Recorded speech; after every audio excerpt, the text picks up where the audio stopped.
Asante Mungu kwa kuwa ulinipenda ukamtoa mwanao pekee kwa ajili yangu, ili nimwamini nisipotee, niwe na uzima wa milele Bwana.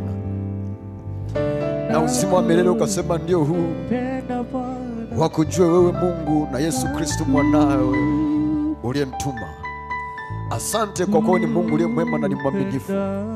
Asante kwa Roho wako Mtakatifu ambaye umetupa awe kiongozi wetu, awe mwalimu wetu, awe mkufunzi wetu, Bwana awe msaidizi wetu. Na asante Bwana kwa kuwa ulimwachia katika nyakati hizi, ili Mungu twende kwa maelekezo yake, ili tusitembee kwa nguvu zetu. Asante kwa kuwa ulitufungulia mlango wa kutuingiza ndani yako, ukatuingiza ndani ya mwili wako, ili tuishi ndani yako, ili tuenende ndani yako, tutembee ndani yako, tulale ndani yako, tuamke ndani yako, Bwana, na tukae siku zote ndani yako, na tupate uzima na uhai wetu ndani yako. Asante kwa neema yako iliyo kubwa Bwana.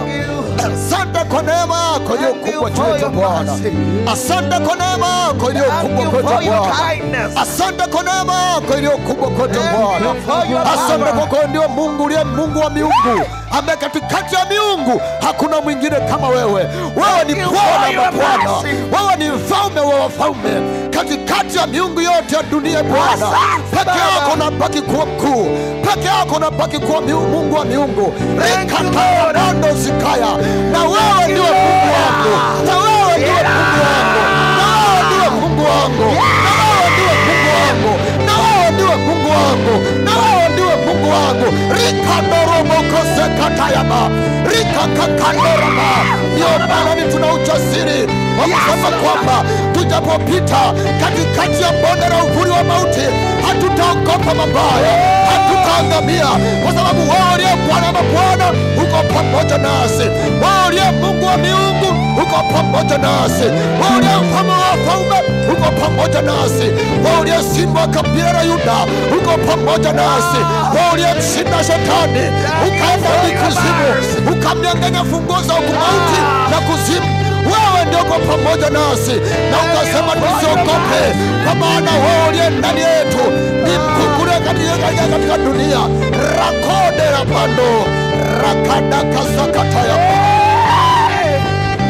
Ninakuabudu Bwana, ninakuabudu Mfalme, ninakutukuza peke yako, maana wewe unastahili sifa, wewe unastahili utukufu, unastahili na heshima Bwana. Rekose na ramandaka, wewe unajua kukanga mioyo yetu, wewe unajua kutufungulia milango iliyofungwa, wewe unajua kutupigania kila aina ya vita.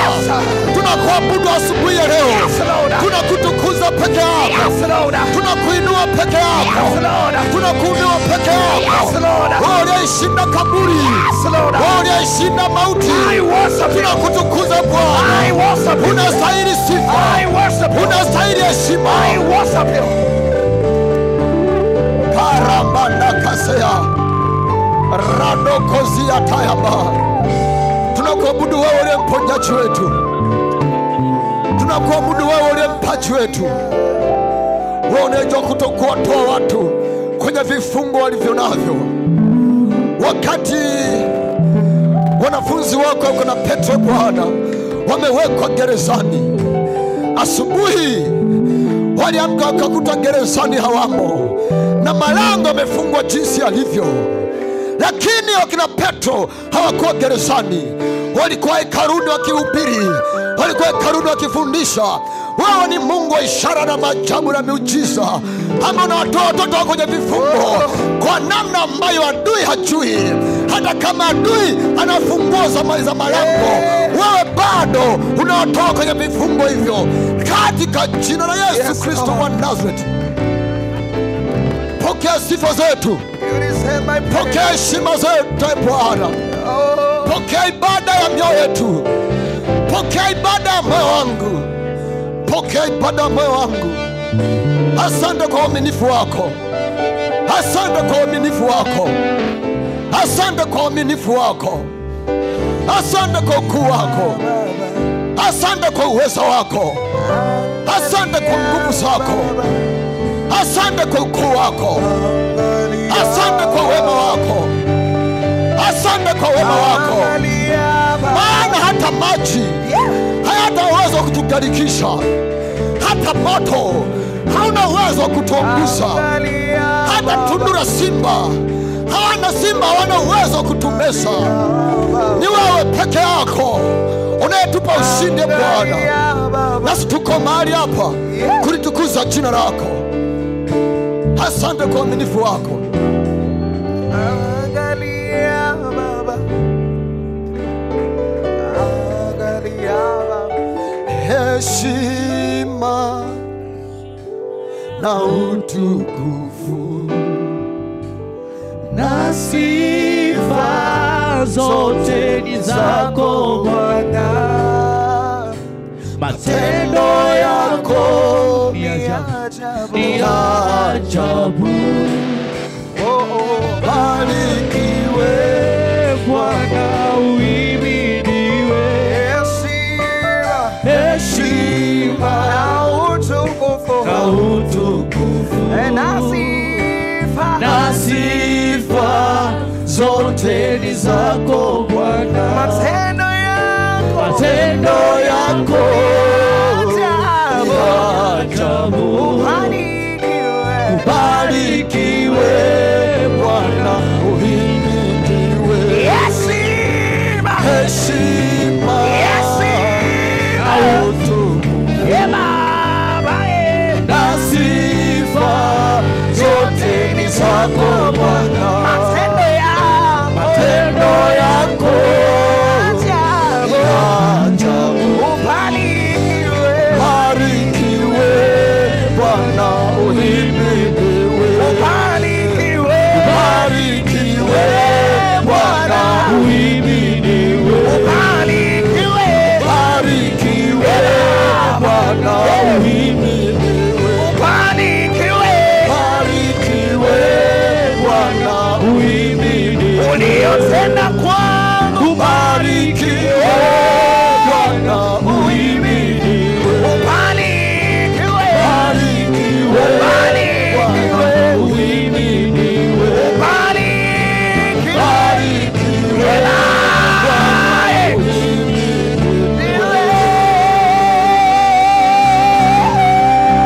Asante Mungu kwa neema hii na rehema zako.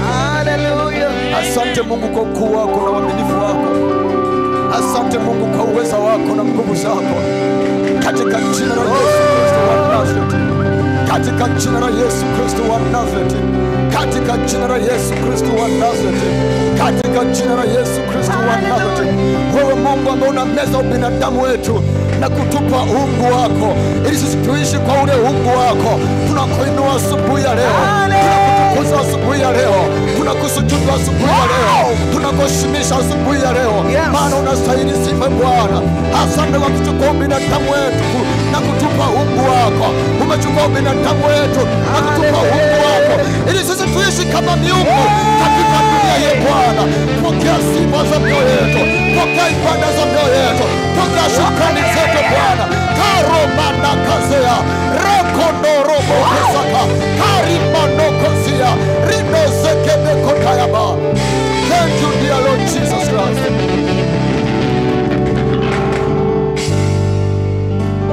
Roho Mtakatifu, karibu kaseme na sisi. Uliye mwalimu mkuu, uliye chief engineer wa kazi zote za Mungu, tufundishe, sema na moyo wa kila mmoja. Ninaomba Roho Mtakatifu kwa jina la Yesu Kristo na kwa damu ya Yesu Kristo, ukamfunue Kristo ndani ya kila mmoja. Tunaposema neno lako Bwana, kila mmoja akasikie sauti yako ndani yake, akakusikia wewe Bwana, katika jina la Yesu Kristo wa Nazareti. Ninanyunyiza damu yako kwenye moyo wa kila mmoja, ninanyunyiza damu yako kwenye nafsi ya kila mmoja, ninanyunyiza damu yako kwenye fikra za kila mmoja. Damu yako unajua kunena mema kuliko kitu kingine chochote, ikanene aliyo mema ndani ya mioyo yao, ikakufunua wewe Kristo kwenye mioyo yetu Bwana, ikakutambulisha wewe Yesu ndani yetu Bwana, katika jina la Yesu Kristo. Ili tunapoondoka mahali hapa, tuondoke tumekuona wewe kwenye maisha yetu, tumekuona wewe kwenye maisha yetu, tumekusikia wewe kwenye mambo ya maisha yetu, katika jina la Yesu Kristo, katika jina la Yesu Kristo. Panda mbegu mpya ndani yetu, na wakaachilia ile roho ya maombi kwetu Bwana, ile neema yako ikapata kutufunika asubuhi ya leo, katika jina la Yesu. Maana Mungu umesema ulituma neno lako na kuwaponya na kutoka katika maangamizi yetu. Neno lako Bwana umesema lenye pumzi yako ndio linafaa kwa kuonya, kwa kufundisha na kwa kuadabisha. Achilia pumzi yako ndani ya neno lako, likafunguke ndani yetu, likatupe uzima Bwana, likatuponye na kutokoa kwenye kila aina ya maangamizi tulio nayo, katika jina la Yesu Kristo wa Nazareti, katika jina la Yesu Kristo wa Nazareti, katika jina la Yesu Kristo wa Nazareti. Na kila mtu aseme amen. Kwenye neno la Mungu kuna amri mbalimbali na kuna maagizo mbalimbali. Wengi sana tunajua amri zile zilizotolewa kwenye mlima Sinai, ila nyingine hatuzijui. Lakini moja ya amri tulionayo ni kwenye Luka sura 18 mstari wa 1. Na ni Yesu alisema, akawaambia mfano ya kwamba imewapasa kumwomba Mungu siku zote, wala msikate tamaa. Imewapasa. Neno nimewapasa maana ni agizo. Ni kitu ambacho Mungu anakusudia na anamuona kila mmoja akikifanya. Yeyote yule ambaye anasema mimi ni wa Kristo, mimi ni wa Mungu, Mungu anakusudia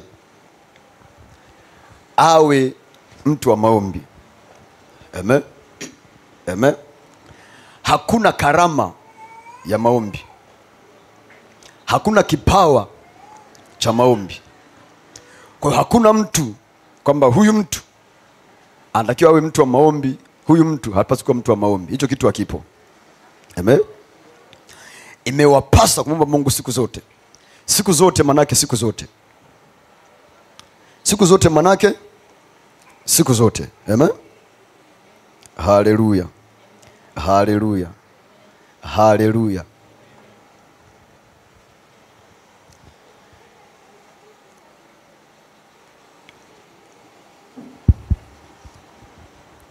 Amen. Kichwa cha somo kinasema jenga nidhamu ya kimaombi ili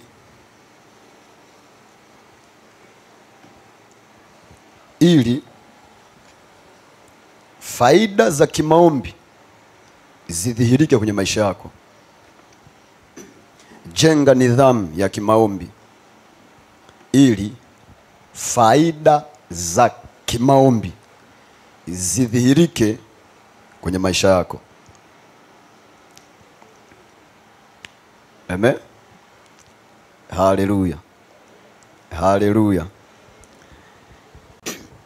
Ili faida za kimaombi zidhihirike kwenye maisha yako. Na ninazo nyingi, kama zaidi ya 100 hivi. Kwa hiyo chochote ambacho mwanadamu atakipata au atakienjoy kutoka kwa Mungu lazima kipatikane kwa nguvu. Sababu tangu enzi za Yohana Mbatizaji hata sasa ufalme wa Mungu unatekwa kwa nguvu, na wenye nguvu ndio wanaoteka. Amen. Amen. Haleluya. Haleluya. Haleluya. Kabla ya dhambi kuingia, mwanadamu alikuwa ana mamlaka kamili na uongozi kamili wa dunia. Dhambi ilipoingia ikamuondoa mwanadamu kwenye umiliki na utawala, ikampa shetani umiliki na utawala. Kwa shetani akawa na nguvu duniani, lakini hakuwa na nguvu kabla ya dhambi kuingia. Neema ya Kristo kwa njia ya msalaba ikaturudishia tena ile neema ya kukaa kwenye umiliki na utawala. Ndio maana kwenye kitabu cha Ufunuo sura 9 na 10 inasema kwamba wanafurahi, wanashangilia, wanaimba. Tunaelewana kwamba amestahili yeye kufungua ile mihuri, kwa kuwa alichinjwa akamnunulia Mungu kwa damu yake watu wa kila kabila, watu wa kila taifa, watu wa kila jamaa, watu wa kila lugha, akawafanya kuwa wafalme na makuhani, nao wanamiliki juu ya nchi. Amen. Amen. Haleluya. Akafanya kuwa wafalme na makuhani, nao wanamiliki juu ya nchi. Hauwezi kumiliki bila kuwa na nguvu ya kumiliki. Lazima iwepo nguvu fulani, iwepo mamlaka fulani iliyo juu yako.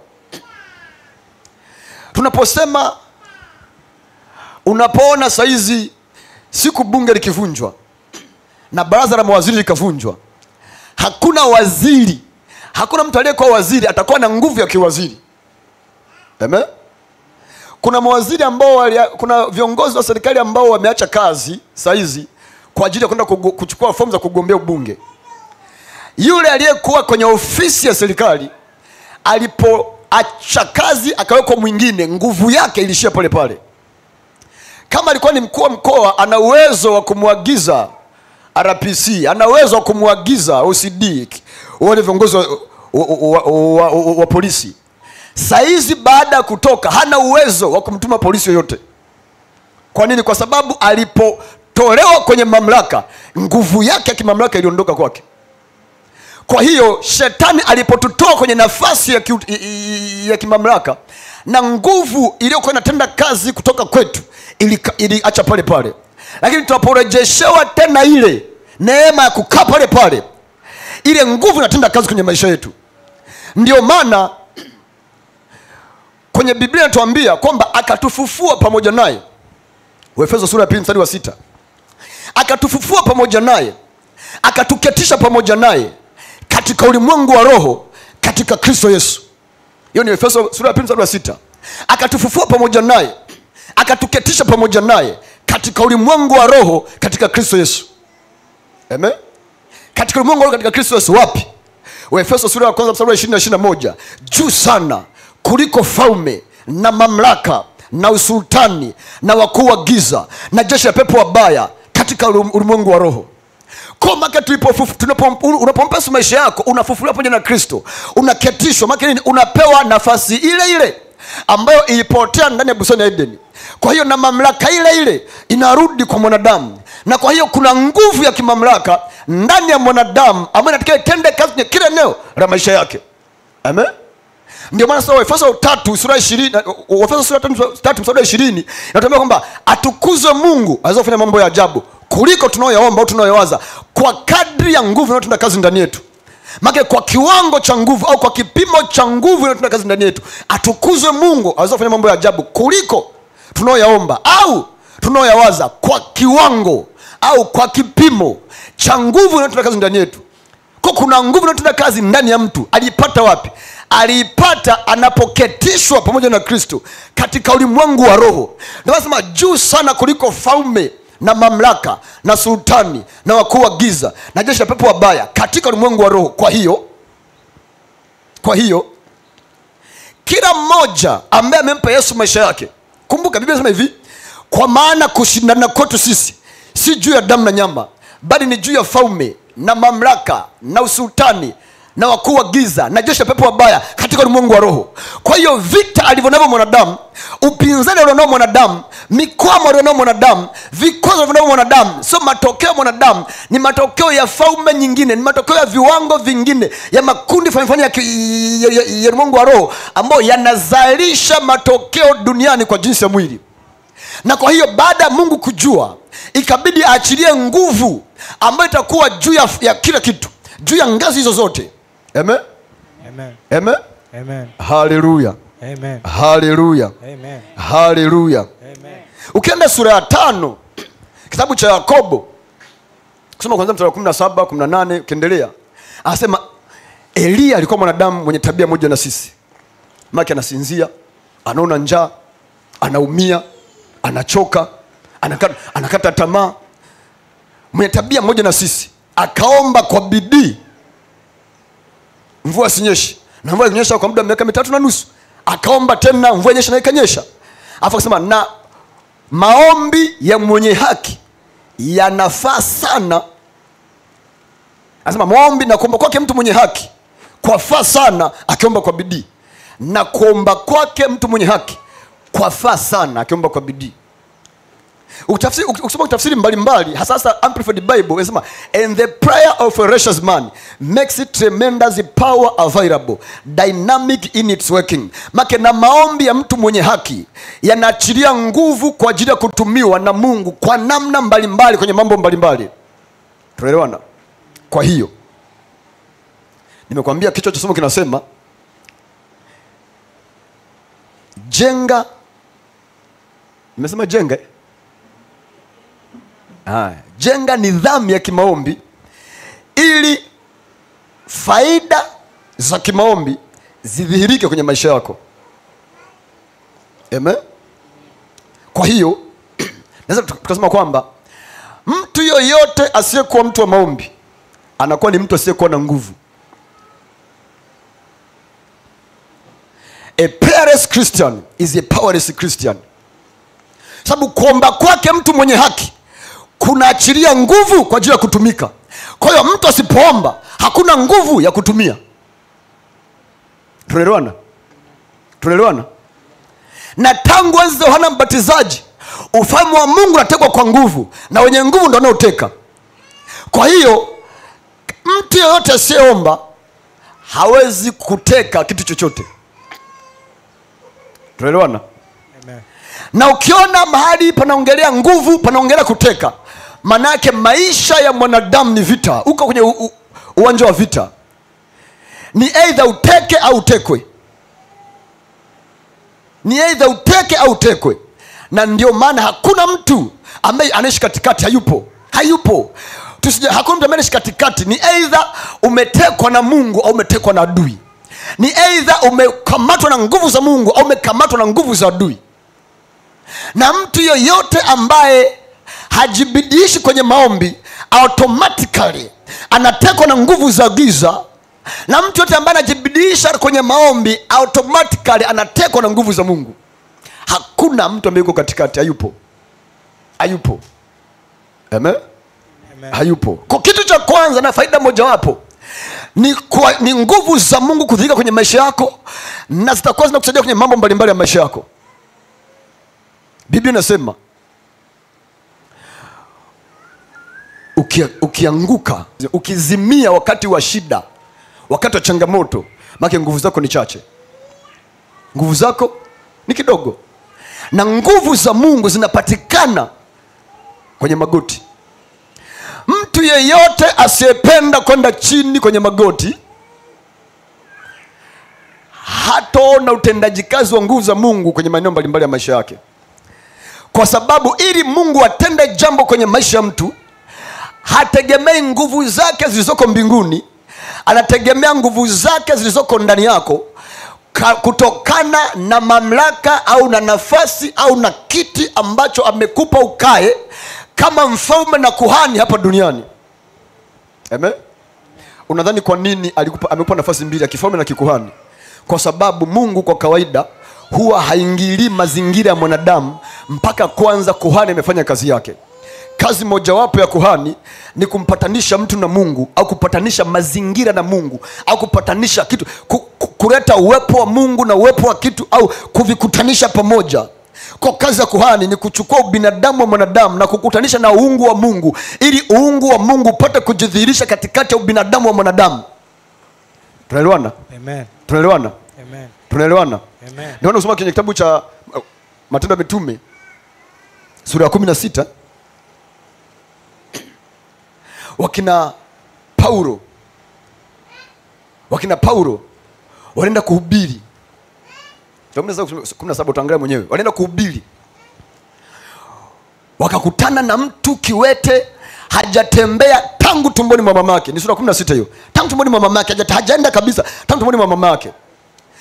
Yule kiwete kana msikiliza Paulo akihubiri. Alipomuona akasikiliza, akapata imani ndani yake. Biblia inasema Paulo alipomtazama akamwona ana imani ya kuponywa. akamponya ukiwete wake. Wakasema miungu imetuijia kwa jinsi ya wanadamu. Wakataka kutoa sadaka, wakatafuta ng'ombe, wakataka kutoa sadaka. Paulo akamwambia msifanye hicho kitu, sisi ni wanadamu kama ninyi, aliyefanya kitu ni Mungu. Walisema miungu imetuijia kwa jinsi ya wanadamu. Kwa nini? Walimuona Mungu kupitia kina Paulo. Kwa nini? Kwa sababu maombi, walikuwa wanatoa maombi kiasi kwamba ubinadamu wao ulimezwa na uungu wa Mungu. Kwa maisha yao yakamdhihirisha Mungu. Kwa watu walipowatazama walimuona Mungu katikati yao. Amen. Hallelujah. Amen. Biblia inasemaje? Walipowaona wakina Petro na Yohana. Hiyo ni Matendo ya Mitume sura ya 4. Baada ya ile sura ya 3 kumwinua yule kiwete aliyekuwa kwenye mlango kwenye geti inaitwa Mzuri. Amekaa pale anaomba sadaka. Petro akamwambia, fedha na dhahabu hatuna, ila nilicho nacho ndicho nikupacho. Kwa jina la Yesu inuka. Akainuka. Wakakamatwa, wakapelekwa, wakaadhibiwa, wakaambiwa msihubiri na kwa jina hili. Wakakomaa kivyao vyao. Ule ujasiri kwa nao, Biblia inasema hivi, walipoona ujasiri wa Petro na Yohana, huku wakijua kwamba ni watu wasiokuwa na elimu, walitambua kwamba wako pamoja na Kristo.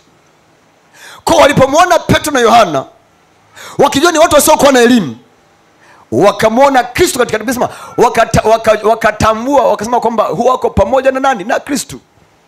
Kwa Kristo alionekana katikati yao. Ile kutokuwa na elimu haikuwa kigezo cha Yesu kutokuonekana kwenye maisha yao. Amen. Amen. Mazingira ya mwanadamu sio sababu. Kiwango cha elimu sio sababu. Kazi ya mtu sio sababu. Sababu ni kutokuwa na maisha ya kimaombi. Sababu nasema walipomwona Petro na Yohana, huku wakijua kwamba ni watu wasiokuwa na elimu, walitambua kwamba wako pamoja na Kristo. Kwa Kristo litambulika katikati yao. Amen. Amen. Hallelujah. Amen. Hallelujah. Amen. Mwambie jirani yako, Mkristo asiyekuwa mtu wa maombi, Mkristo asiyekuwa mtu wa maombi, ni Mkristo asiyekuwa na nguvu za Mungu. Ni Mkristo asiyekuwa na nguvu za Mungu. Ni Mkristo asiyekuwa na nguvu za Mungu. Ni Mkristo asiyekuwa na nguvu za Mungu. Ni Mkristo asiyekuwa na nguvu za Mungu. Ni Mkristo asiyekuwa na nguvu za Mungu.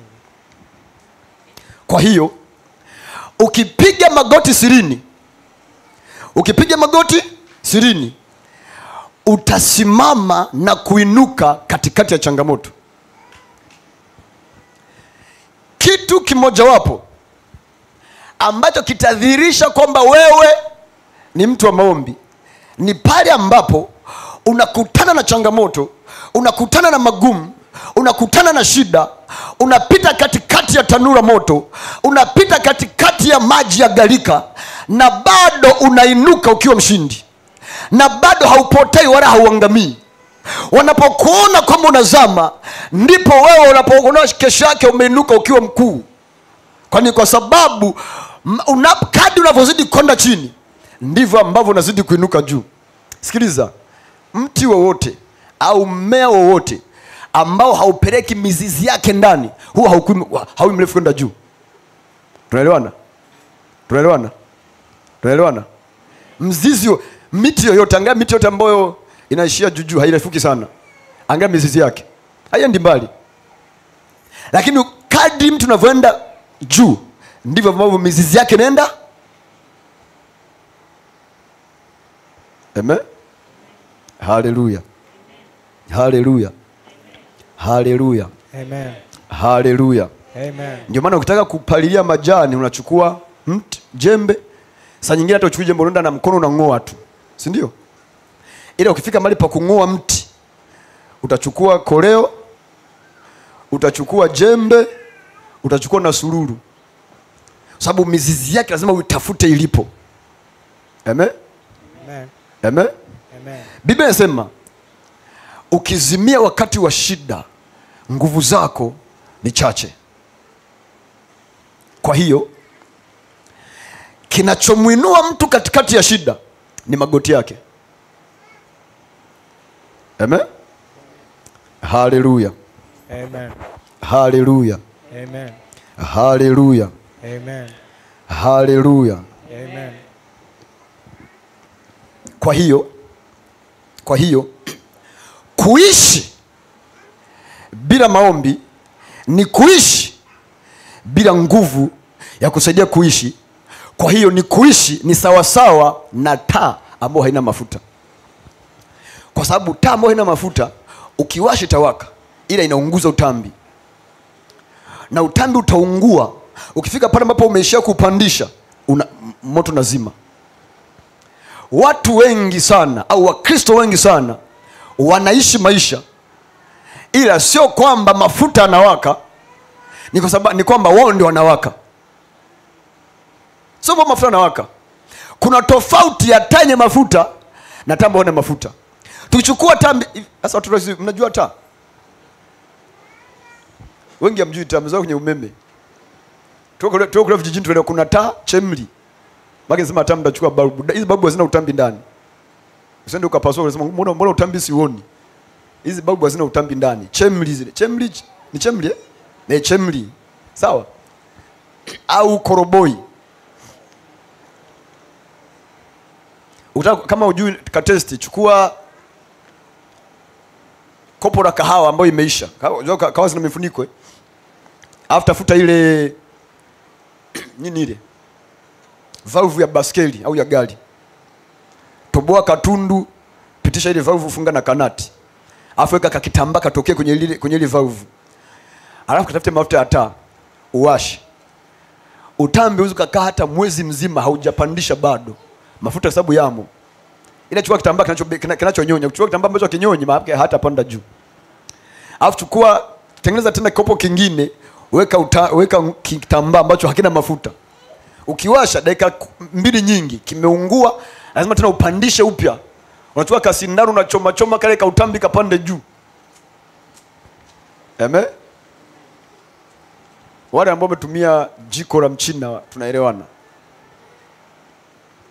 Sasa maisha ya Kristo wengi, mafuta hayaungui, ila sisi ndio tunaungua.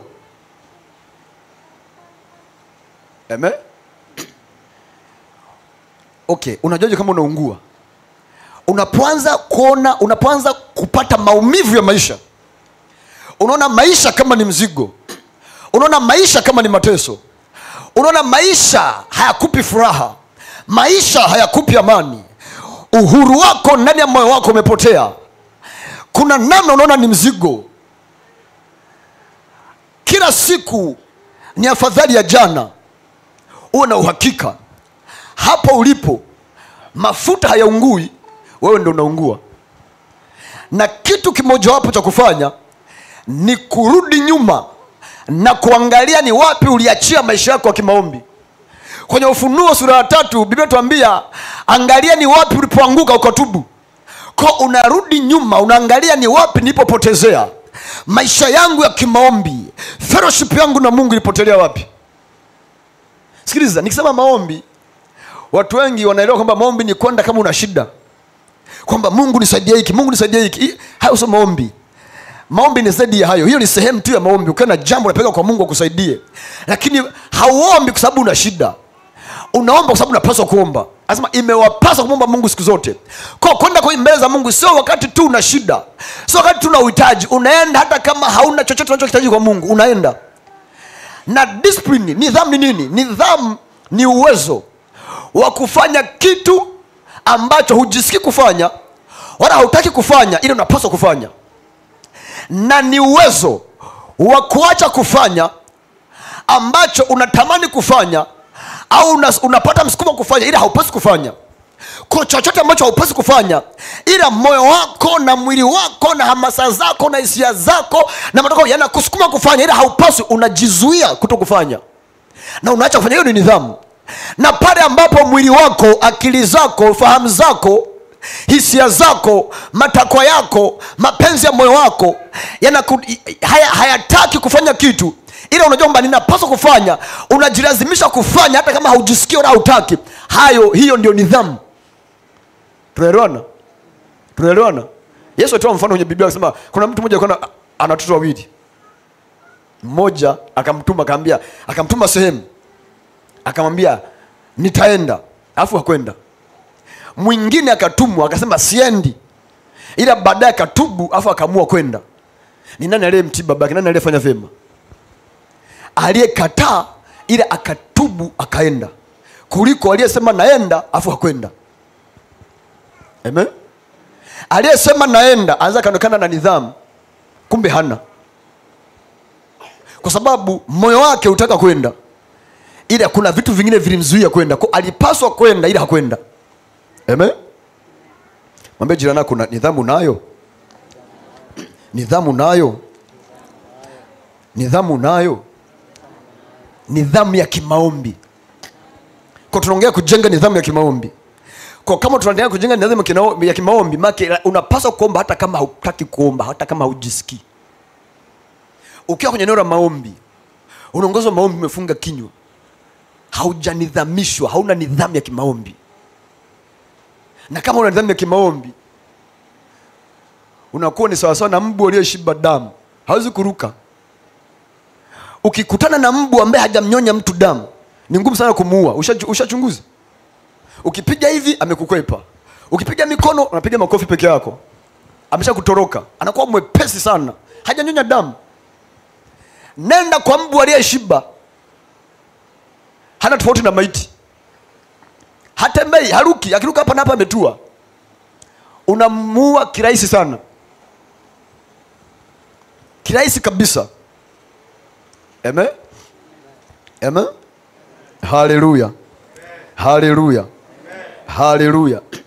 Mwambie jirani yako, jirani, kama hauombi ni sawa na mbu aliyeshiba damu. Adui akija anakudaka kiwepesi sana.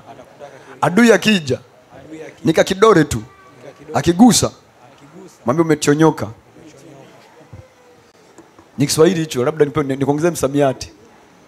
Kuchonyoka manake unapasuka kama vile mbu kimbinya anapopasuka damu zinatoka. Si ndio? Haleluya. Mwambie jirani yako, jirani, kuishi bila maombi ni kuishi bila nguvu ya kusukuma maombi yako, ya kusukuma maisha yako. Na kwa hiyo ni sawasawa na taa ambayo haina mafuta. Badala ya mafuta kuungua, unaungua wewe. Haleluya. Haleluya. Haleluya. Amen.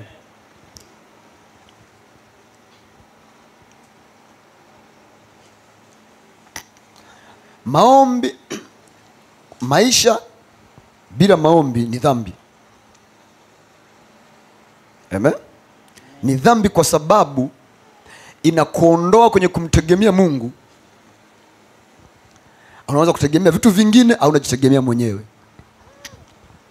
Amen. Haleluya. Amen. Haleluya. Namna ambavyo Mungu alituumba na anachotaka kwetu ni kumtegemea yeye kwenye kila jambo. Na maombi ni ishara kwa Mungu ya kwamba Mungu, ninakutegemea wewe peke yako kwenye kila jambo. Ninakutumainia peke yako kwenye kila jambo. Make Mungu ukiniacha nimekwisha. Mungu usiponisaidia hapa nimepotea.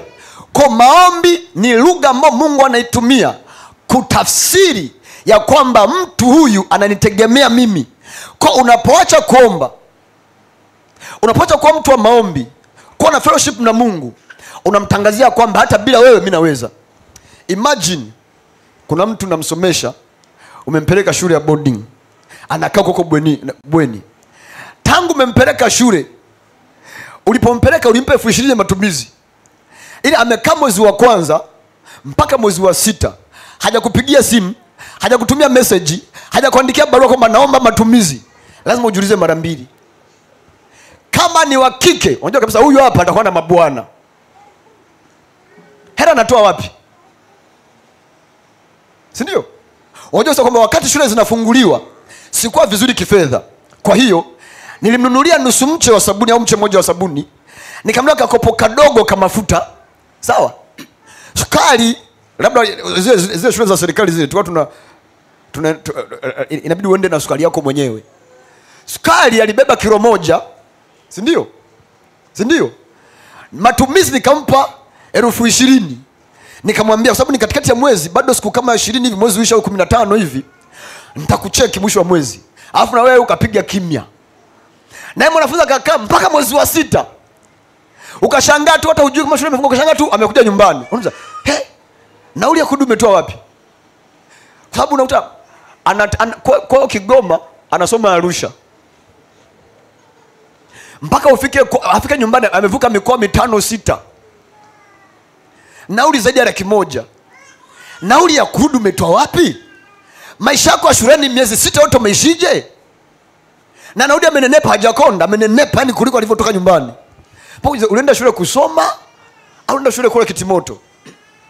Sababu umerudi sio tu umenenepa, umevimba. Amen?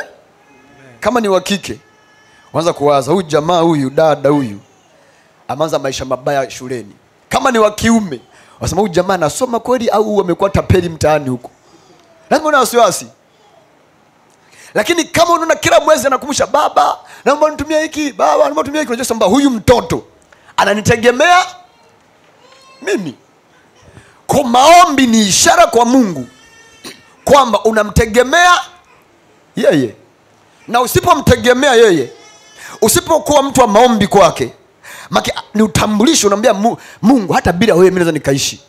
Kwa anaondoa mkono wake kwako, anaondoa uwepo wake kwako, anaondoa nguvu zake kwako, anaondoa jicho lake kwako. Paulo anasema Mungu akiwa upande wetu, ni nani aliye juu yetu? Mungu akiwa upande wako, ushindi ni lazima kwenye kile eneo la maisha yako. Ile akiondoka kwako, muda wote unaanguka. Si ndio? Kwa njia mojawapo ya kushikilia uwepo wake na kumfanya aendelee kukutazama, ni lazima uwe mtu wa maombi kwake. Amen? Amen? Amen. Hallelujah. Amen. Hallelujah. Amen. Hallelujah. Amen. Hallelujah. Amen.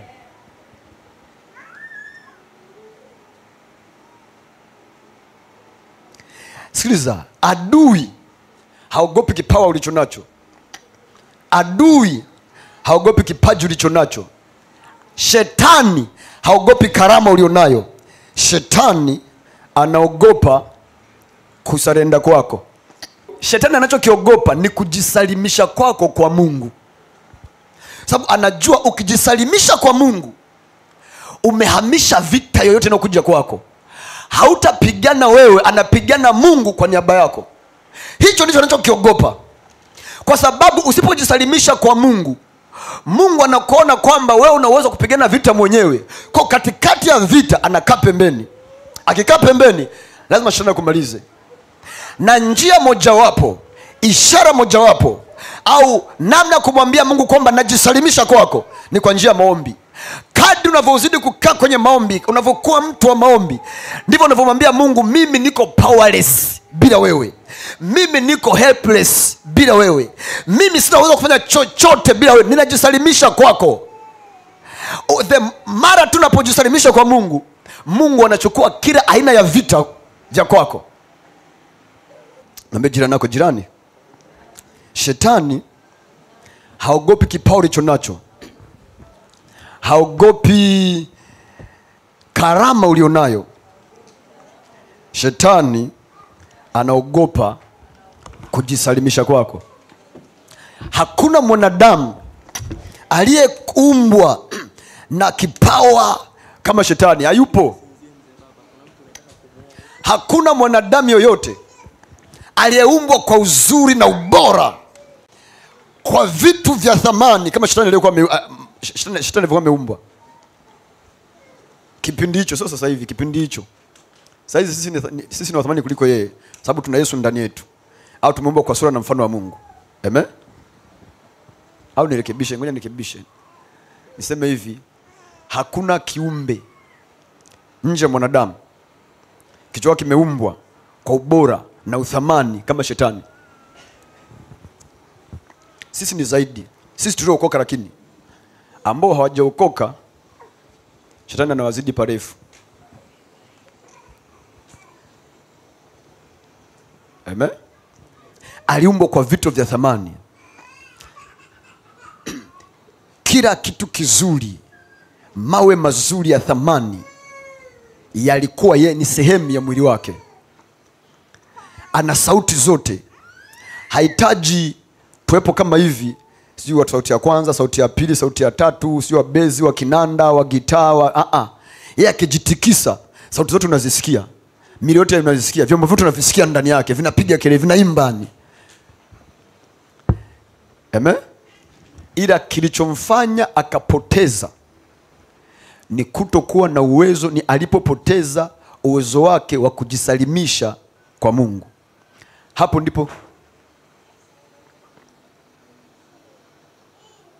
Hapo ndipo kila kitu kilipotelea. Kwa mwambie jirani, mahali pa kupotezea ni pale ambapo unaacha kujisalimisha kwa Mungu. Kwa hiyo siku ambayo hujajisalimisha kwa Mungu ni siku ambayo utapoteza. Tuelewana? Kwenye mithali tunaambiwaje? Usitumainie akili yako mwenyewe, katika njia zako zote mkiri yeye, na yeye atayanyosha mapito yako. Kwa ukiona mapito yako yameenda kushoto kulia, yamepinda pinda na kona nyingi, hujajisalimisha kwa Bwana. Si ndio? Si ndio? Si ndio? Haleluya. Haleluya. Amen. Haleluya. Amen.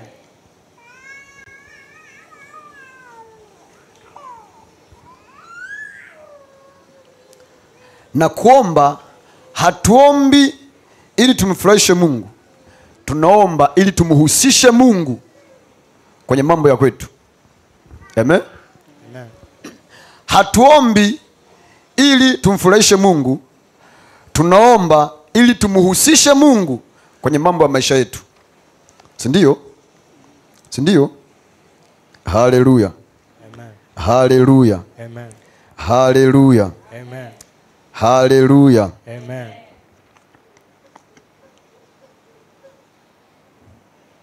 Hakuna karama ya maombi. Ni amri iliyotolewa kwa mwanadamu ili kumweka mwanadamu kwenye mamlaka. Ni amri ya Mungu iliyotolewa kwa mwanadamu ili kumfanya mwanadamu kuwa mtu mwenye amri. Si ndio? Hakuna kipawa cha maombi, hakuna karama ya maombi, ila ni amri kwa kila mmoja ambao inamfanya na yeye awe mwenye amri. Tunaelewana? Tunaelewana? Yeyote ambaye anatii hiyo amri, na yeye anafanyika kuwa mwenye amri. Anasema yeyote atakayeuambia mlima huu ng'oka ukatupe baharini, wala asione shaka moyoni mwake, bali aamini kwamba yale ayasemayo yametokea, nayo yatakuwa yake. Unauambia wapi? Kwenye maombi. Amen. Amen. Amen. Amen. Haleluya. Haleluya. Haleluya. Utakapoona, rudi tafakari maisha yako. Kila mahali ambapo ulipotezea kitu au mahali ambapo uliangukia, angalia kama ulijisalimisha kwa Mungu. Ukisoma Biblia, hakuna mahali ambapo panaonyesha kwamba Adam na Eva walimuomba Mungu kabla ya dhambi kuingia. Au nyinyi mshapaona? Labda mimi nisoma sikupaona. Nyinyi mlipaona? Ukisoma Biblia yako kwamba Adam na Eva walimuomba Mungu kabla ya dhambi, ulipaona? Haupaoni? Unamuona Mungu akiingia kwenye mazingira yao kuwatafuta, sio wao kumtafuta Mungu kwanza, ile Mungu kuwatafuta wao. Unamuona Mungu akiingia, ila hauoni wao kufanya fellowship. Sababu maombi si tu wakati una uhitaji. Maombi ni mahusiano, ni mahali pa kipatana, kama vile ambavyo mwanadamu sisi tuna mahusiano. Wakati mnachumbiana, mnapigiana simu asubuhi mpaka jioni, jioni mpaka asubuhi, mnatumiana message kwa kila namna. Yaani asilimia kubwa ya bando lako linaliwa na yule ambaye mpone kwenye mahusiano ambaye unampenda, si ndio? Si ndio? Si ndio? Hata tunapokuwa tumeshaoa na kuoana, mahusiano, maelewano na maongezi yanaendelea kuwepo bado. Mungu na mwanadamu anatakiwa awe na fellowship na mahusiano, sio tu wakati una shida. Sasa nyingine unaingia kwenye maombi, hauna chochote ambacho unakihitaji toka kwa Mungu, ila unaenda tu kumwabudu, unaenda tu kumsifu, unaenda tu kumwimbia nyimbo nzuri, unampa sifa anazostahili, unafungua moyo wako kwake, basi unaingia mpaka unatoka, hujamwambia Mungu naomba hiki. Unaenda kutengeneza mahusiano, unaenda kuimarisha mahusiano, unaenda kusikia Mungu anataka nini kwako, unaenda kusikia Mungu anasema nini kwako, unaenda tu kuenjoy ile fellowship na yeye. Tunaelewana? Sikiliza, wewe kama unaenda kwenye maombi, kila ukienda kwenye maombi unaenda tu kuongea shida zako, bado hujakutana na Mungu. Sikiliza, kuna kitu, kuna raha fulani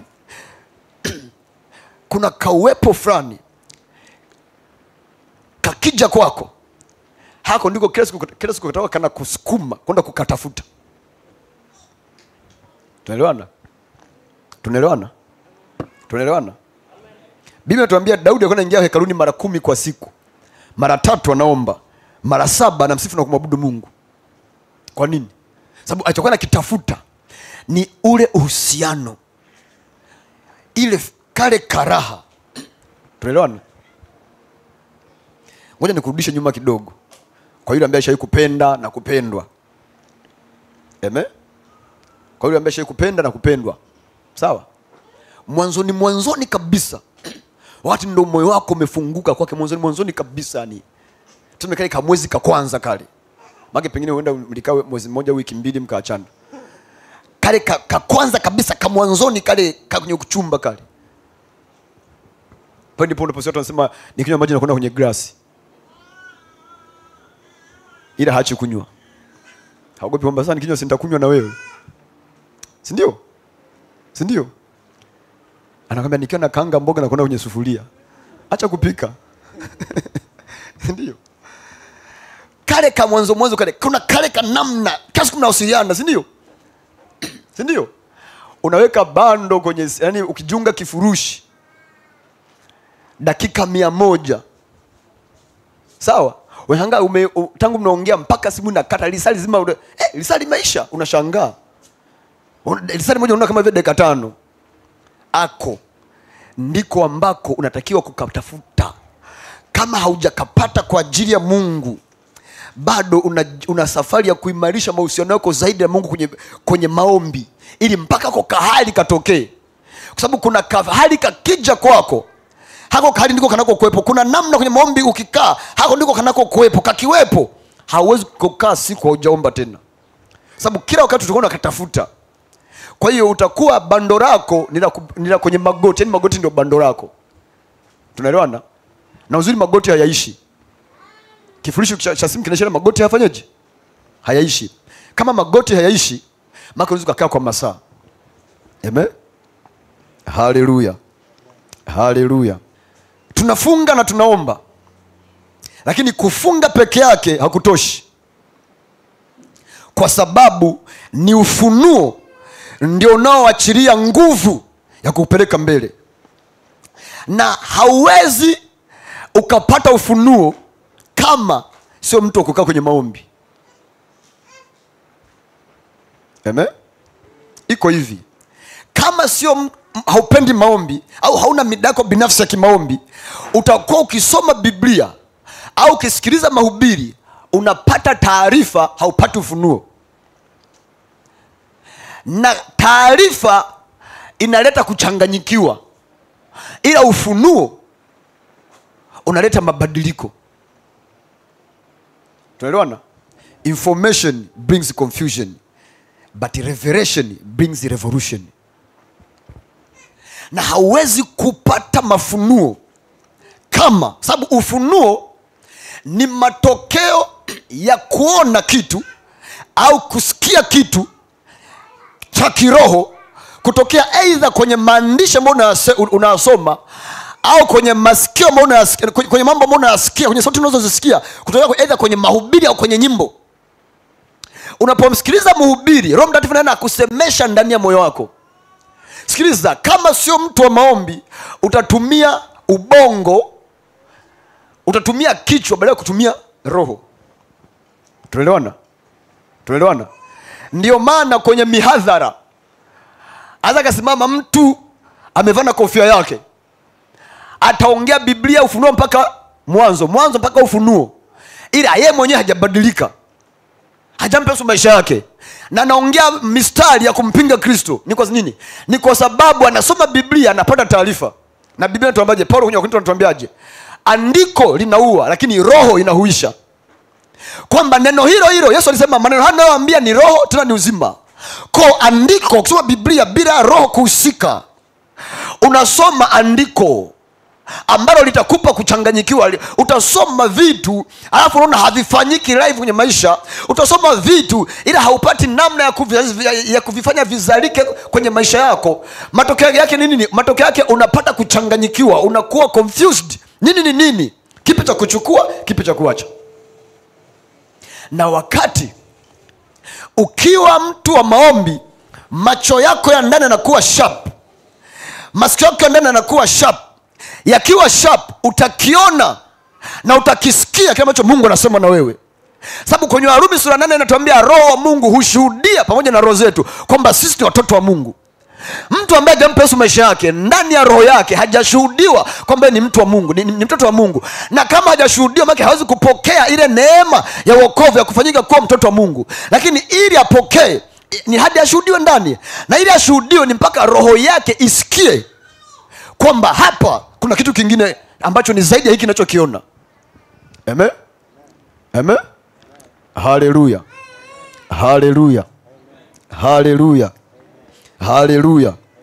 Kwa kufunga peke yake, mwambie jirani, kwa kufunga peke yake hakutoshi, kwa sababu ni ufunuo ndio unaotoa nguvu kwa ajili ya kusukuma maisha ya mtu.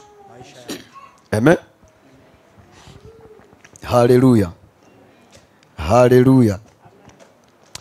Sura ya 6 ya kitabu cha Wafalme wa Pili, kuna mfano mmoja wa Gehazi, mfanyakazi wa nabii Elisha. Wakati wamevamiwa na adui kutoka nchi nyingine, Gehazi ameamka asubuhi akawa anaogopa kweli, yani anaogopa sana. Bwana tumevamiwa. Kwa nini? Kwa sababu kwa hajaona. Elisha akamwambia usiogope, walio upande wetu ni wengi kuliko hao unaowaona. Hofu iko pale. Ni mpaka Elisha alipomwombea kwa Mungu, macho yake ya ndani yakafunguka. Yalipofunguka ndipo ujasiri ukamuingia na hofu ikakata. Kwa nini? Sababu aliona. Tuelewana? Hofu ya kesho ni kwa sababu haujaona kitu juu ya kesho yako. Hofu ya kesho ni kwa sababu haujui kesho ya kwako itakuwa vipi. Na kwa kinachokufanya usijue ni sababu haujaiona. Ukishaiona kesho yako, utakuwa hauna hofu ya kesho, sababu utakuwa unajua kitakachotokea kesho ni kitu gani. Amen. Na kesho ya mtu utaiona kwenye maandiko, utaiona kwenye Biblia. Hautaiona kwa kuambiwa na mtu kama kesho yako itakuwa hivi. Ndio maana kesho yako, wengine ukitafsiri kesho yako kutokea kwenye familia uliozaliwa, ukitafsiri kesho yako, ukiangalia kesho yako kutokea kwenye kiwango cha elimu yako, ukitafsiri kesho yako kutokea kwenye kazi unayoifanya, ukiatazama kesho yako kutokea kwenye mazingira uliomo hapa sahihi, sio sahihi hapa kanisani, unayoyaishi sasa hivi kipindi hiki duniani. Maana ukitafsiri kesho yako kutokea kwenye mazingira yetu lazima uwe jasiri. Maana kesho yako utaona bora ukitafsiri kutokea hapa kanisani.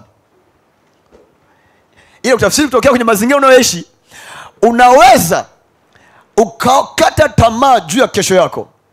Ila ukichukua Biblia, ukasoma maandiko mbalimbali, ukasoma vizuri, ukatafsiri kesho yako kutokea kwenye maandiko, na ukaomba Roho Mtakatifu akupe tafsiri ya kesho yako ndani ya moyo wako, utakuwa jasiri juu ya kesho yako bila kujalisha leo yako ikoje. Amen. Haleluya.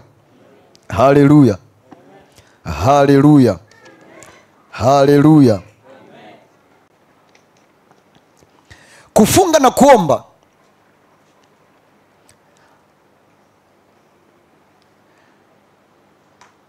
ndiko kunakoleta mafanikio kwa mtu.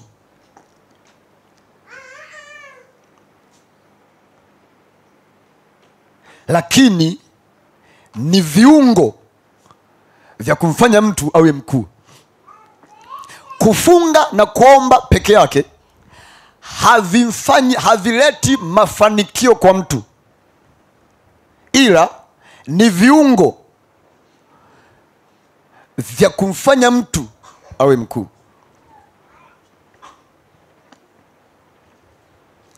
Kufunga na kuomba. Sikiliza, kuna watu wengi sana wanafunga, kuna watu wengi sana wanaomba, ila hakuna ukuu unaozaliwa kwenye maisha yao. Kufunga na kuomba peke yake hakumfanyi mtu kuwa mkuu, hakumfanyi mtu kupata mafanikio, ila ni viungo. Ni sawasawa na chakula ukipika, chumvi ni kiungo, si ndio? Si ndio? Chakula kikosa chumvi hauwezi ukala. Haijalishi umepika pilau ina harufu kiasi gani, ikikosa chumvi. Pika chai, weka viungo vyote, inukie vizuri, ikose sukari. Amen. Kuna vitu vingine lazima viwe ndani yake. Kimoja wapo ni nidhamu. Unaweza ukafunga bila nidhamu, unaweza ukaomba bila nidhamu. Unaomba leo, unakaa siku 3 hujaomba, unaomba tena. Unafunga leo, mwezi wa kwanza nadhani kila kanisa inafungaga. Ina makanisa yote kirokole kila mwezi wa kwanza nadhani yote huaga natangaza mfungo. Siku 21, siku 30, siku 40. Sawa. Mwezi wa kwanza ukikatika tu, tukutane mwakani mwezi wa kwanza. Amen. Wanafunga bila nidhamu, kwa sababu ni sawasawa na mtu aende gym, aende kupiga kunyanyua chuma mwezi mzima, baada ya hapo aache, aje tena mwaka kesho akirudi. Kama mwaka huu alikuwa ananyanyua chuma cha kilo 20, mwaka kesho atanyanyua hicho. Sababu hauwezi kwenda chuma cha kilo 50 kama hujajenga misuli ya kilo 50. Lazima pawe na consistency. Ule muendelezo ndio unakujengea muscles za kukupeleka hatua nyingine. Sawa? Sawa? Tunaelewana? Wakristo wengi, walokole wengi, watu wengi wa Mungu hatuna muendelezo kwenye mambo ya kimungu. Wakati tunaanza mwaka, mtu anaweka mikakati, mwaka huu lazima nimalize Biblia nzima. Sawa? Sikiliza. Mtu ambaye anaomba sana bila kusoma neno sana anakuwa shahidi wa uongo. Tunaelewana? Mtu yote ambaye anaomba sana ila hasomi neno sana anakuwa shahidi wa uongo. Hata kama ni mtumishi wa Mungu, mchungaji, mtume, nabii, mwinjilisti, anayeomba sana ila neno halipi muda. Si kwamba ni nabii wa uongo, atakuwa nabii wa uongo, ila amejuta amekuwa nabii wa uongo bila kujua. Kwa sababu unapozidi kuomba sana, macho yako ya ndani yanafunguka, yanakuwa yako makini kuona vitu, na masikio ya ndani yanakuwa rahisi sana kusikia vitu vya kiroho, ila uwezo wa kuvitafsiri, sababu utatafsiri vile unavyoviona kupitia maandiko, na maandiko huna. Kwa kikija kitu huna namna ya kukitafsiri. Usipokitafsiri unadanganya watu, sababu utasema ni umeona, lakini hakijatoka kwa Mungu. Kwa sababu si kila sauti iliyo nzuri ni ya Mungu. Sauti nyingine sio za Mungu. Unasoma kwenye maandiko, wakina Paulo, kuna kijakazi mmoja walikuwa wanahubiri injili. Biblia walipita hiyo njia mara kwa mara. Yule kijakazi akawatazama kina Paulo, akamwambia, hawa ni watumishi wa Mungu, watumishi wa kweli wa Mungu aliye juu, wanaotangaza habari njema za Mungu. Na Biblia inasema alifanya hivyo mara nyingi, siku nyingi. Siku hiyo Biblia inasemaje? Paulo akaugua moyoni. Alipougua moyoni, yule jamaa alivyoongea tu hivyo, Paulo akasikitika moyoni. Ile huzuni ya moyoni, Paulo akatambua kwamba hii roho sio roho ya Mungu. Akageuka, akakemea ile pepo, likatoka. Ile ndio sababu ya Paulo na Sila kupigwa gerezani. Matendo ya Mitume sura ya 17. wakapelekwa gerezani. Kwani kwa sababu waliondoa pepo la uaguzi ndani ya kijakazi ambaye Biblia inasema alikuwa akiwapatia faida sana na fedha nyingi mabwana zake. Kwa pepo lilivyoondoka akashindwa tena kufanya ule uaguzi wake, wakaamua kuanzisha vurugu na wakapeleka ndani wakina Paulo na Sila. Sababu ilikuwa ni hiyo.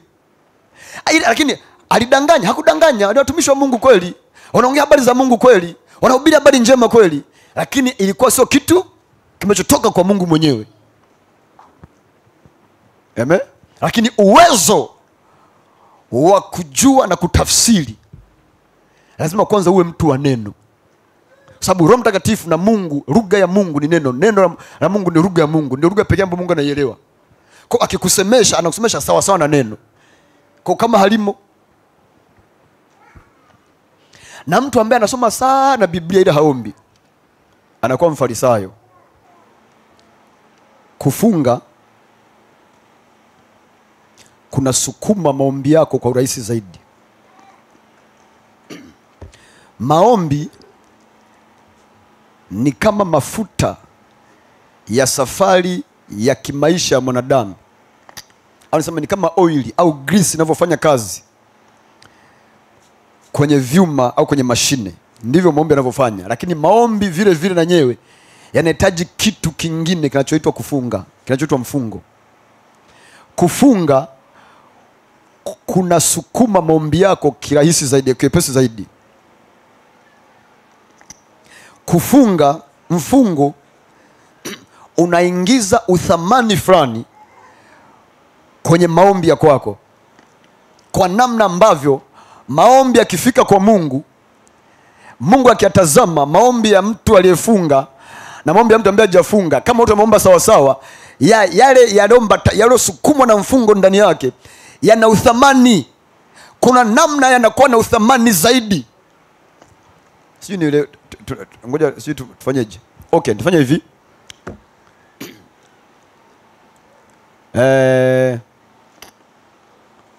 Korosho au karanga, kifungashio kinaamua uthamani wa bidhaa iliyofungwa ndani hicho kifungashio, si ndio? Si ndio? Si ndio? Unaweza kana bidhaa ile ile, ila kifungashio kinaamua. Kifungashio kinaamua. Ukienda kwenye maji utakuta kuna maji yanaitwa dew drop na maji mengine. Bei inatofautiana kutokana na nini? Namna chupa zilivyowekwa, ile packaging. Sawa? Sawa? Kwa hiyo unapotaka kuongezea kitu thamani, kuna vitu ambavyo unatakiwa uongeze kwenye kile kitu. Kwa ukitaka kuiongezea maombi yako thamani, ongeza na mfungo kwenye maombi yako. Tunaelewana? Amen.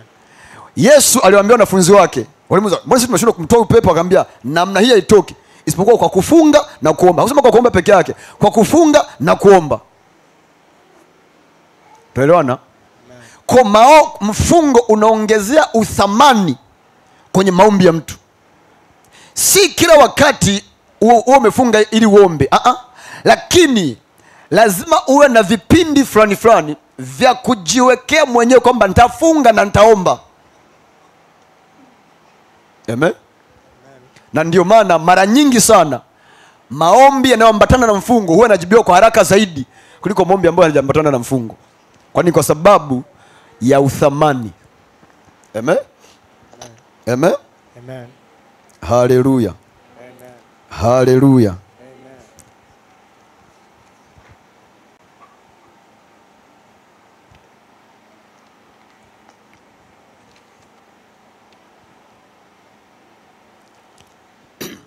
Amen. Kutokana na mwanzo nilikuanzia na mahali ambapo tumefika, naweza nikasema hivi: hauwezi ukakomandi matokeo kwenye eneo fulani la maisha yako kama kwanza haujaungana na madhabahu. Ni ngumu sana kuamuru matokeo au kusababisha matokeo kwenye maeneo mbalimbali ya maisha yako mpaka kwanza umeungana na madhabahu. Na njia mojawapo ya kujiunganisha na madhabahu, nikiongea madhabahu, kuna madhabahu za aina mbili. Kuna madhabahu hizi za mwili ambazo tunaziona kama hii madhabahu ya huduma fulani, madhabahu au madhabahu pote pale, nisema madhabahu. Okay, madhabahu inatengenezwa na maombi. Tunaelewana? Vyakula viwili muhimu vya madhabahu ni sadaka na maombi. Sawa? Ndio maana hakuna madhabahu iliyotengenezwa afu ikaacha kutolewa sadaka, na hakuna sadaka zote zinatolewa bila maombi kuenda pamoja nazo. Lakini kitu kimojawapo ambacho kitasababisha uwe na uwezo wa kukomandi, wa kuforce, kuleta matokeo kwenye mambo mbalimbali ni uhusiano wako na madhabahu, na uhusiano huo unajengwa kwa njia ya maombi. Amen? Amen? Ndio maana katika Agano la Kale mtu pekee aliyekuwa anaenda madhabahuni alikuwa ni kuhani. Na kazi ya kuhani, kazi yake kubwa ilikuwa ni kukaa kwenye maombi kwa ajili ya watu na Mungu. Amen? Haleluya. Haleluya. Kwa nidhamu ya kimaombi itakupa muunganiko wako na madhabahu. Nisema madhabahu ya kimaombi katika ulimwengu wa roho, ili popote ambapo unatembea. Okay, kuna habari ya Elisha, alikuwa ametoka Betheli. Biblia inasema ametoka Betheli, anatembea barabarani, vijana zaidi ya 40 wakawa wanamtania, wewe mwenye upaa, wewe mwenye upaa. Biblia inasema akageuka akawalaani. Alipowalaani wakatokea dubu wawili, wakaua vijana 40 pale. Wale dubu walitokea wapi? Hapakuwa msituni, hapakuwa kwenye mbuga za wanyama, ilikuwa babani anatembea. Sasa wanatokeaje? Hiyo sio kazi yako. Kazi yako ni kwamba utimilifu unapaswa. Angalia, Betheli tafsiri yake ni mahali pa maombi. Kama alikuwa anatoka Betheli, alikuwa ametoka kwenye maombi. Kwa alichokuwa anakiongea chochote kwenye kinywa chake, Mungu alikuwa anakikamilisha. Kwa nini? Kwa sababu ya ule uwezo wa kimamlaka anaotokana na nafasi ambayo ameikaa kwa njia ya maombi. Amen? Haleluya. Haleluya. Amen. Haleluya. Amen. Haleluya. Amen. Maombi sio tu mawasiliano yako na Mungu. Maombi ni kitu ambacho kinaingiza au kina pump mapenzi ya Mungu ndani ya vikwazo, ndani ya limitations za mwanadamu. Kwa hiyo maombi yanapokosekana, mikwamo inapatikana. Maombi yanapokosekana, vipingamizi vinapatikana. Maombi yanapokosekana, vizuizi vinapatikana.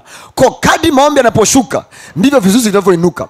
Kadri maombi yanapopungua, ndivyo mikwamo na vipingamizi vinavyoinuka. Kwa ghafla mtu bila kushtuka, bali mtu anakuja kushtuka, vipingamizi na mikwamo vimekuwa vikubwa, vinamzidi urefu.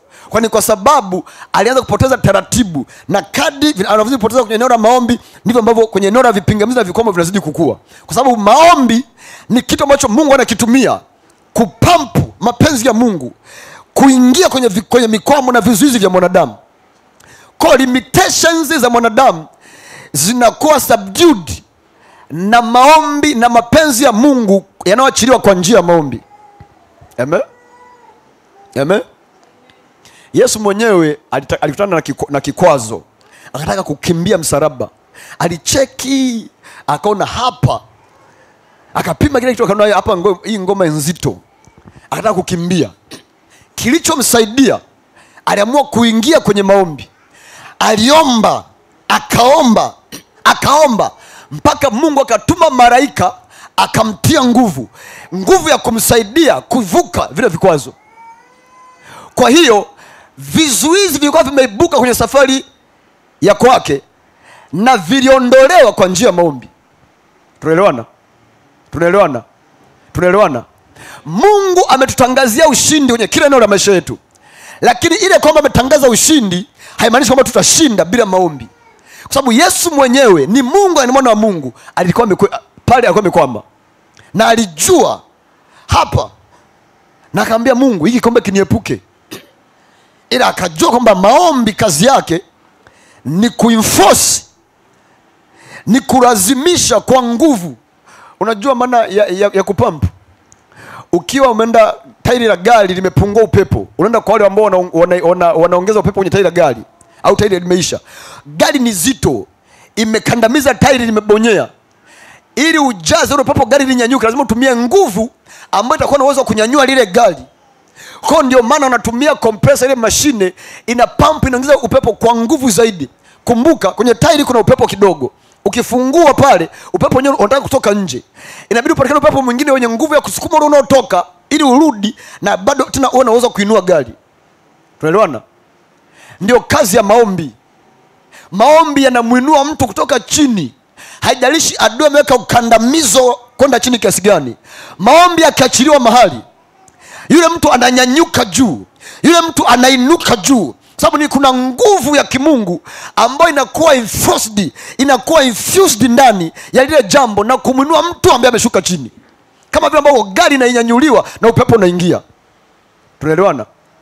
Yesu akajua, akaingia kwenye magoti na akamwambia Mungu, mapenzi yako yatimizwe, sio kama nitakavyomida, mapenzi yako yatimizwe. Na Mungu akasema hakuna shida, umekuja kwenye maombi, umenifungulia mlango.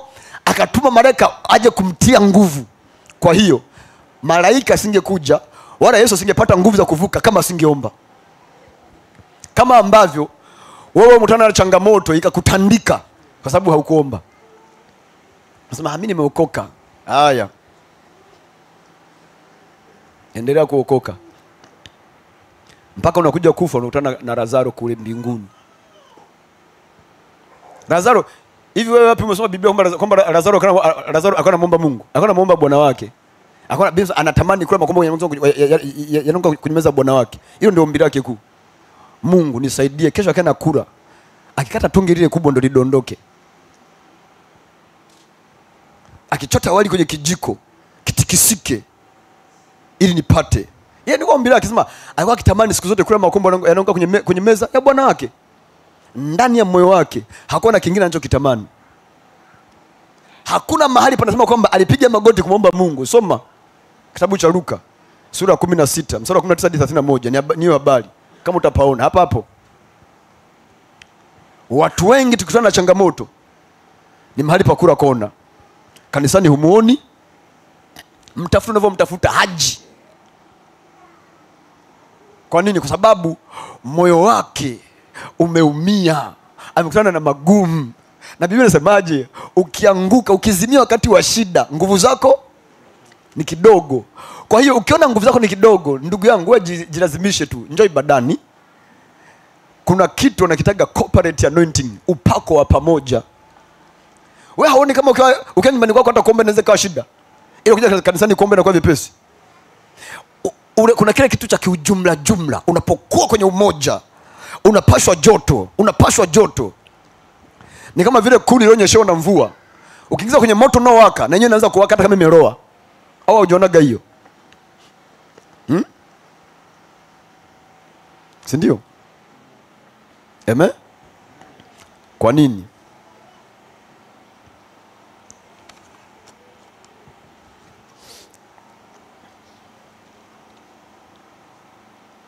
Kwa nini? Kwa sababu matarajio yako ndiyo yanayoamua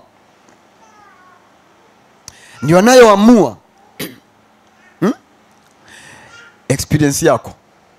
Wakiwa wanaajiri kazi, wakiwa wanatangaza ajira za kazi, wanasema experience miaka 2, mwaka mmoja. Wanakupa kuna kigezo cha experience. Kwa wanataka uzoefu wako. Ila hapa ni zaidi ya kuwa tu mzoefu, ni kwamba yale mambo ambayo unakuwa nayo matokeo yako yanayokuwa yanatokea na mizunguko. Yaani maisha yako ya kila siku, anaamua maisha yako ya kila siku. Vitu gani vitokee, vitu gani vidhihirike, furaha yako iweje, amani yako iweje, kuishi kwako kila siku, hali yako ya kimaisha iweje. Yaani kuna mmoja akikutana na shida anachanganyikiwa. Kwa mwingine akikutana na shida, katikati ya shida bado anamtumaini. Yaani kuna namna amani na kuwepo, kuna namna anatembea hata kama ni gumu kiasi, lakini kuna namna anapita nalo. Mungu okay, unanielewa, si ndio? Unanielewa. Na tunaamini tumeelewana. Si ndio? Amen. Si ndio? Amen. Kwa hiyo matarajio yako ndio yanayoamua experience yako. Lakini pasipokuwa na maombi ni ngumu kuwa na matarajio sahihi. Tuelewana? Tuelewana? Sababu uwezo wa kutafsiri mambo kutokea mwilini haupati kama haujihusishi na maombi. Lazima maombi yawe kazini ili uwezo wako wa kutafsiri mambo kutokea mwilini yakate. Maombi yanakusaidia kuwa mtu wa kiroho. Kwa hiyo huku mwilini kwako kuna malizwa nguvu, rohoni mwako kunapewa nguvu, na kwa hiyo tafsiri ya mambo unakuwa unapenda kutokea rohoni kwanza. Unapotana na changamoto fulani, kuna sauti ndani kabisa ya moyo wako inakwenda kusemesha kwa mbali. Kwa namna unasikia kwa mbali, inakupa katumaini fulani, inakupa kafaraja fulani, inakupa kauvumilivu fulani, inakuonyesha kesho yako kalikoko bora kuliko leo yako, na ghafla inakupa matarajio ambayo ni bora kuliko hali zilizopo. Na Mungu anasema na matarajio ya mwenye haki hayatakatishwa. Kwa kama hayatakatishwa, yatatokea. Kwa matokeo yako yatakuwa ni matokeo ya matarajio yako ambayo yanategemeana sana na hali yako ya kimaombi, ambayo inakutengenezea hali yako ya ukiroho kwenye kila siku ya kwako. Amen. Haleluya. Haleluya. Haleluya. Haleluya. Haleluya. Nguvu ya kimungu hairithiwi. Nguvu ya kimungu inapatikana kwa njia ya maombi. Amen. Amen. Haleluya. Kwa hiyo yule ambaye anaomba sana atadumu sana. Yesu aliwaambia wanafunzi wake, mmeshinda kuomba na mimi angalau lisali moja, kesheni muombe msije mkaingia majaribuni. Roho iradhi lakini mwili ni dhaifu. Mathayo sura 26 mstari wa 40 na 41. Mathayo 26:40-41. Roho iradhi na mwili ni dhaifu. Kwa anasema kwamba kwa majaribu yakija akamwangusha mtu, stamina ya kuyavumilia na kuyashinda inategemeana na nguvu anayoipata kwenye maombi. Kwa yule ambaye anaomba sana atadumu sana. Yule ambaye anaomba kidogo ataanguka kiwepesi. Mkakati na mbinu mojawapo kubwa ya adui ni kumfanya mtu afanye mambo yake pasipokuwa na maombi. Shetani akiweza kumbana mtu aendeshe maisha yake bila maombi, aendeshe siku yake bila maombi, aamke haombi na anashinda haombi, analala haombi, anakuwa ameweza sana. Sababu huo ndio mkakati mkuu. Kwa kitu kimoja hapo atakuja shetani kukupiga nacho ni kukufanya usiombe. Amen. Amen. Amen. Amen. Haleluya.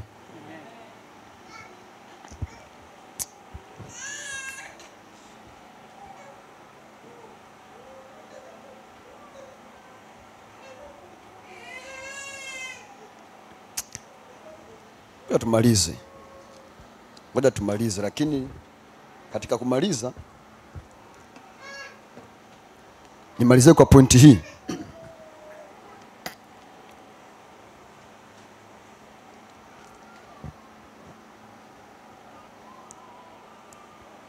Maombi sio maandalizi kwa ajili ya vita. Maombi ni vita yenyewe. Vita kubwa ambayo watu au Wakristo wanayo ni vita ya kimaombi. Maombi sio unaomba kwa ajili ya kujiandaa kwa ajili ya vita. Maombi ni vita yenyewe. Mwambie jirani yako, maombi ni vita. Maombi ni vita. Maombi ni vita. Maombi ni vita. Maombi ni vita. Na kwa hiyo kufunga ni agizo la Mungu. Kufunga na kuomba ni agizo la Mungu.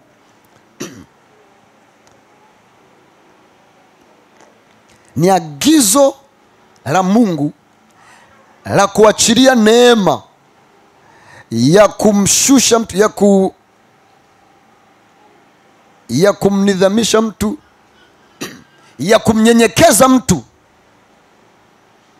mbele zake, ya kumfanya mtu kuwa humble. Unapofunga na kuomba, maombi kazi yake yanakunyenyekeza. Kwa nini ya kunyenyekeza? Ni kwa sababu Roho wa Mungu hauwezi kutembea mahali ambapo ubinafsi bado umekaa kwenye kiti chake. Kwenye moyo wa mtu ndipo ambapo Mungu anaweka kiti chake. Ndani ya moyo wako Mungu anatakiwa akae, lakini hawezi kukaa kama ubinafsi. Ubinafsi, ule umimi. Umimi Kiingereza kinatumia neno zuri, self. Kuna ile selfish nature yenye kwa Kiingereza unaelewa kwa upana zaidi, ikiwa bado imo ndani, kwa sababu vitagombania kiti na Mungu.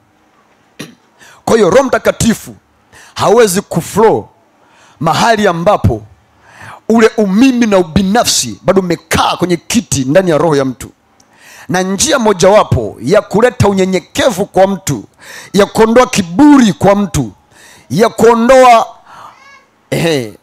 niseme kiburi, pride, na ile hali ya umimi, ya ubinafsi, ni maombi. Maombi yanamfanya mtu kuwa mnyenyekevu. Mtu asiyekuwa mtu wa kimaombi ni ngumu sana kuwa mnyenyekevu. Amen? Amen? Amen? Amen? Haleluya. Na pasipo na mtembeo wa Roho Mtakatifu hapana udhihirisho wa Mungu, kwa sababu Roho Mtakatifu ndio mtendaji kazi mkuu wa kazi zote za Mungu. Mungu mwenyewe kuumba mbingu na nchi ilibidi Roho Mtakatifu awepo kwanza. Kwa kama umimi, ubinafsi, kiburi, kujiinua, kujikweza na mambo mengine yamekaa ndani ya moyo wa mtu, uwe na uhakika yanamfungia Mungu nje. Udhihirisho wake utapatikana kwa sababu Roho Mtakatifu atakuwa hawezi kuonekana. Amen? Amen? Amen. Mwambie jirani yako, jirani asikiaye na afahamu. Asikiaye na afahamu. Asikiaye na afahamu. Asikiaye na afahamu. Mwambie jirani asikiaye na afahamu. Nidhamu maana yake ni nini? Nidhamu ni uwezo wa kufanya kitu au jambo ambalo unapaswa kufanya hata kama haujisikii kufanya, hata kama mazingira hayakupi kufanya, hata kama hali zilizopo, mazingira yaliyopo, kila kitu kilichopo kinakukatalia, kinakuzuia kufanya, ila wewe unajua unapaswa kufanya na ukafanya. Hiyo ndio nidhamu. Au kuacha kufanya jambo au kitu hata kama mazingira yanakusapoti, hata kama hali zilizopo zinakusapoti, hata kama kila kinachokuzunguka kinakusapoti kufanya, ila haupaswi kufanya, unaacha kufanya. Hiyo ndio nidhamu. Kama hautaki kufanya, ila kila kitu kinakwambia fanya na ukaacha kufanya, hiyo ndio nidhamu. Hata kama haujisikii kufanya na kila kitu hakikupi kufanya, ila ukaamua kufanya, hiyo ndio nidhamu. Amen? Amen? Haleluya. Kwa hiyo kujenga nidhamu ya maombi ni pale ambapo mazingira hayakuruhusu kuomba, hali ya mwili wako haikuruhusu kuomba, unaoyapitia hayakupi hamu ya kuomba, uchovu wa siku na kila kitu mazingira yamegoma, lakini wewe unajua kwa sababu napaswa kuomba, lazima niombe. Na njia mojawapo ya kujitengenezea nidhamu ya kimaombi, mbali na ratiba zinazokuwepo za kimaombi, jijengee ratiba binafsi kwamba saa fulani lazima niingie kwenye maombi, na sitatoka kwenye maombi mpaka nifikishe saa fulani. Naweza nikapitiza, ila kabla ya saa fulani sitoki. Mfano, kama nataka kuomba zaidi ya lisali moja, na mimi kwamba nitakuwa naanza kuomba saa fulani, hata nikisema nimechoka kuomba, naangalia saa halijaisha, siachi. Naweza nikapitiliza ile sitapunguza. Hiyo itakusaidia.